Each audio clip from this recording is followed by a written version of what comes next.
نن چې محترمو زمونږ که وظیفه ده دې وظیفې ته د پیسو سمندر او دغه رنګې د پیسو خزانه ویل کېږي. په ژوند کې به تاسو ته د پیسو د مالو دولت د کاروبار څه ټینشن نه وي. رزق به ستا کور کې ډېر زیات په وافر مقدار دا میلاویږي. نن سبا چې محترمو دوه کسان کېني یو ځای، یو بل نه د روزګار تپوس خامخا کوي چې څه کار کوي، ښه کار څه کوي، په دې کې پیسې څومره راځي. یو بل نه خامخا د رزق باره کې تپوسونه کوي، د کاروبار حوالې څخه تپوسونه کوي، دغه رنګې د انکم باره کې تپوسونه کوي. او کوم کسان چې داسې وي چې د هغوی انکم نه وي، هغوی محترمو داسې خلکو سره نه کیني، ځانو ته بد ښکاري. راځئ زه نن تاسو یو ناشنا غوندې وظیفه ښیم، او داسې وظیفه چې تاسو به حیرانه کړي، داسې وظیفه چې تاسو بالکل مالامال کړي. محترم یو سړی نو هغه یو قاري صاحب نه تپوس وکړو چې ستا د میاشتې تنخوا څومره ده؟ نو ده ورته وویله که زما د میاشتې تنخوا 2500 روپۍ ده. 2500. نو تاسو ګورئ، خو دی ورته ویله که زه داسې کوم چې دغه درس دا پرېږدمه، ځکه چې په 2500 روپۍ باندې ګزاره نه کېږي. تقریبا څه 17 یا 14 کاله مخکې په دې باندې ګزاره دا نه کېږي، ځکه چې په دې 2500 روپیو کې 1000 روپۍ ورکوم زه پلار له ورکوم، او باقي د 1700 روپۍ پاتې کېږي یا 1500. نو په دې باندې پوره د میاشتې ګزاره دا نه کېږي. نو زه کوم چېرې دا درس دا پرېږدمه، وایي ما ورته ګوره درس پرېږدمه. بیا راته وایي چې یاره یو ملګری دی، دغه ملګری ما ته وایي چې ته راشه ما سره دوکان کې کښېنه او څومره د میاشتې ستا د کور خرچه ده د دې دوکان نه چلوه، نو ټینشن. وایي ما ورته ګوره زما یو مشر عالم سره دوستانه ده، او دا مشر عالم سره زه د هرې خبرې مشوره کوم. راځه دواړه به لاړ شو، د عالم سره به کښېنو او دی به موږ ته لاره وښایي. وایي کله موږ لاړو هلته کې د عالم سره کښېناستو، وایي ما ورته پوره قصه وکړه چې دی وایي زه درس پرېږدمه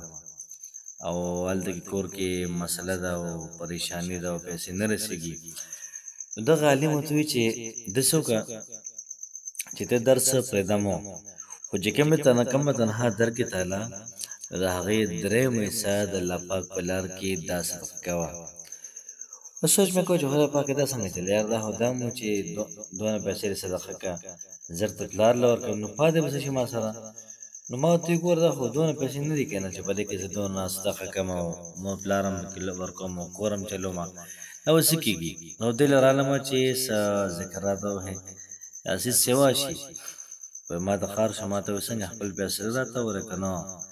دا ما چې څه وي په دې عمل کې. بس ما وویل ټیک دی، تا چې څه ویلي په دې به زه عمل وکړم. دغه مولانا صاحب ما ورته ډېر ناشنا غوندې خبره وکړه. د سورت مایدې د آیت یې ورته وښودو چې دا آیت ورته 140 پېرې وې، او دغه رنګې د 12مې سپارې چې کوم لومبی آیت دی دا یې ورته وښودو. نو ناشنا خبره ورته وکړه چې کله ته 2 رکعته نفل وکړې، په یو رکعت کې به سورة الکافرون وي، په دې بل رکعت کې به سورة الاخلاص وي، او دا نفل به کوې ته د چاش په ټایم کې، مطلب چې 8 بجې به کوې د ورځې، 8:30 بجې به کوې، داسې 9 بجې 10 پورې دا مونځ کېږي. 12 رکعت دی، نو په هر رکعت کې به ته سورة الکافرون یو پېره وي، او دغه رنګه سورة الاخلاص به یو پېره وي په هر رکعت کې. او صرف 2 رکعت ته کوې بیا هم ستا مرضي ده، بس ټایم ته ګوره د هغې مطابق دا کوه. نو یو او د هغې نه بعد تاسو 140 پېرې څه ووایئ، دا تاسو شروع کړئ د سورت مایدې دغه آیات، او د هغې نه بعد بیا تاسو داسې وکړئ د 12مې سپارې چې کوم لومبی آیات دی دا تاسو 140 پېرې ووایئ. او د ورځې چې په څه ټایم کې تا ته رایاد شي، نو یا رزاقو 314 پېرې دا وایه. مخکې وروسته د هغې نه درود شریف دا شروع کړئ، یا رزاقو اے رزق ورکوونکیه، یا رزاق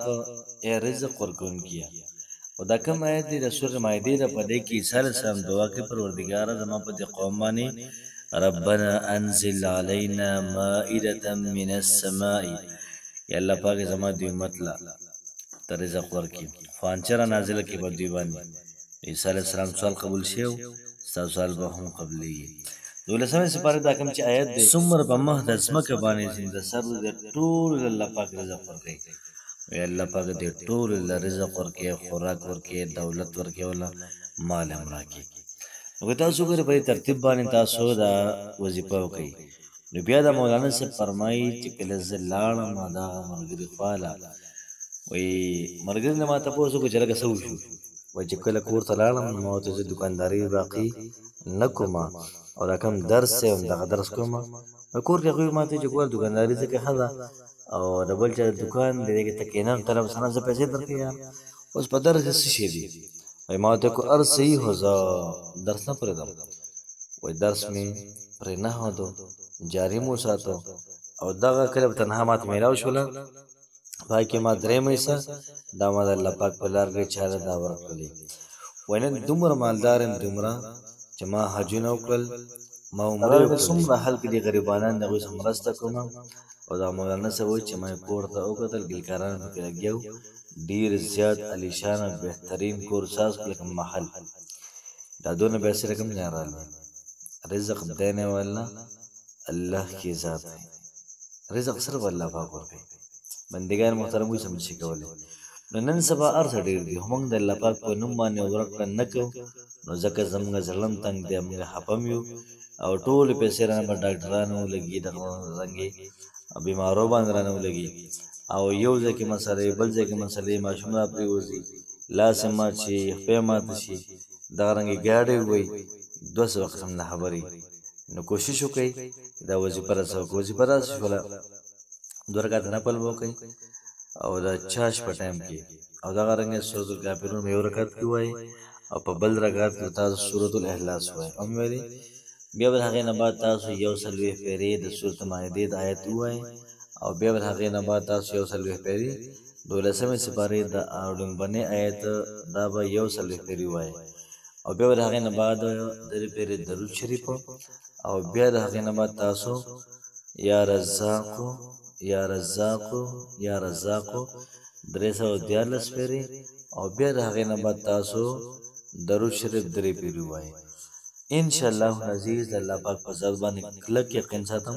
چې الله پاک به ستاسو تمام مسلې د پیسو حوالې سره د رزق حوالې سره دا به ختمې کړي الله پاک هم خوشحاله آباد ساته السلام علیکم ورحمت الله وبرکاته